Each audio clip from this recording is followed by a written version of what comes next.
Good day to all of you. I should probably introduce myself because I think that most of you would have known me quite well by now, but for the benefit of new consultants that have just recently joined, so allow me to do a very quick and brief overview of myself. So my name is Ken. I have been working with NTWare for 10 years already. I previously was working with Canon Marketing Singapore for 16 years. So I came from the Canon family background. My current portfolio requires me to interact with many of the Canon folks, and that includes from marketing to pre-sales to post-sales. So I would be quite a familiar face to most of you.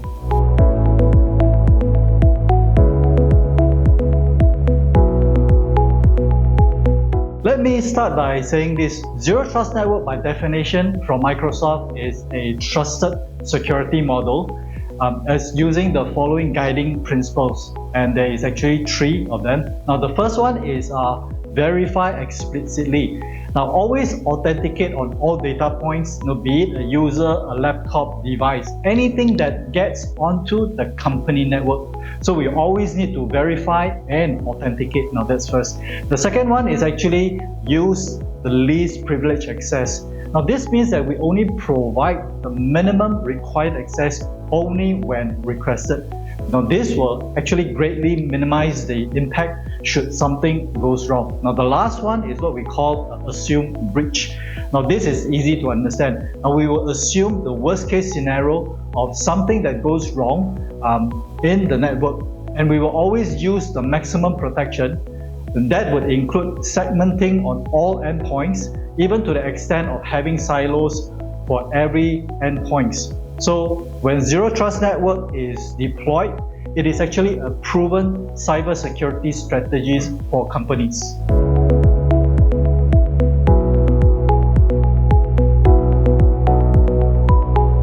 That's actually a very good question. Now let us take Canon as an example.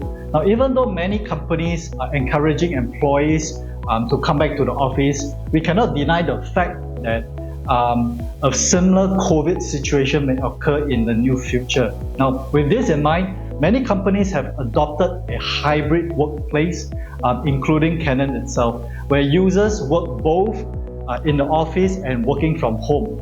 Now, while we see many instances where employees are returning to office to work, we also see a rising trend of data breaches where hackers get better at a game. It is always a catch-up game for companies. So, while we cannot prevent data breaches from happening, we can definitely reduce it, isolate it, contain it, and remove it by using the Zero Trust Network strategy.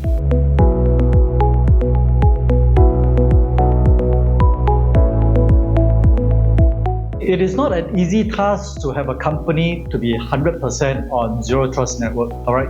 Now you can imagine a company that has many applications being able to operate in a Zero Trust. For example, the network server, where you have many shared drives and folders that need to be migrated to the Microsoft SharePoint Online.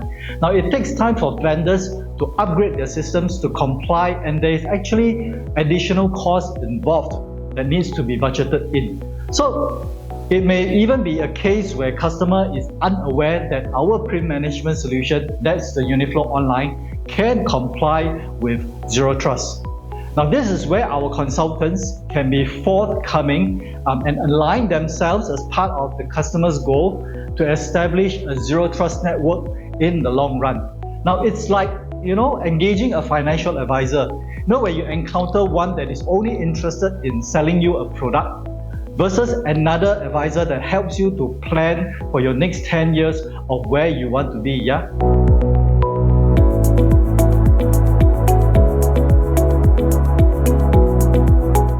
Actually, that's not a problem. In fact, it would actually be quite a simple task, and that even the customer can do is to simply reconfigure our solution to cater to a Zero Trust environment. Now the solution is flexible enough to design to fit into the customer's changing requirements.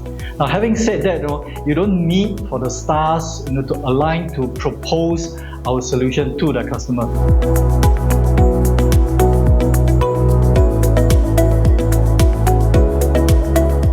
Now, traditional printing has always been sending your print job from a client directly to a printer via a print server, where the print queue is actually shared to the users using or via SMB protocol.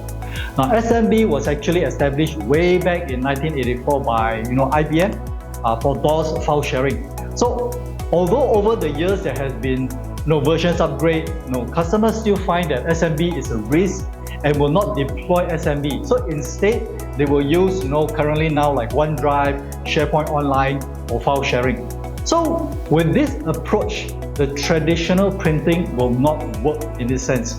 But then again, with using uniFLOW Online, when a user submits a print job, it gets encrypted, sent to the uniFLOW Online, and can be released directly to the device where the user authenticates themselves. So now this complies with the zero trust policies for the customer.